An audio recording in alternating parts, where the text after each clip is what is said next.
मित्रांनो, आज आपण श्रुतलेखनाचा एक नवीन उपक्रम घेणार आहोत आणि त्या उपक्रमाचं नाव आहे चित्र पहा शब्द लिहा. काय? चित्र पहा शब्द लिहा. ज्यात मी 10 चित्र दाखवणार आहे. ज्याचे सर्वात जास्त शब्द बरोबर येतील तो जिंकणार आहे. हा लक्षात. पहिले चित्र आहे,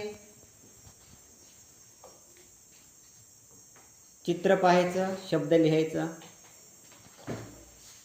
दुसरा शब्द आहे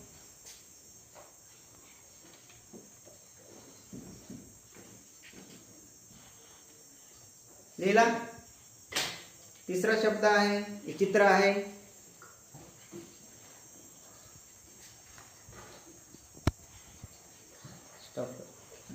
उपक्रम घ्यायचा आहे आणि ज्या विद्यार्थ्यांचे सर्वात जास्त शब्द बरोबर येतील त्याला आपण शाबासकी देऊन त्याचा सत्कार किंवा कौतुक करायचं आहे.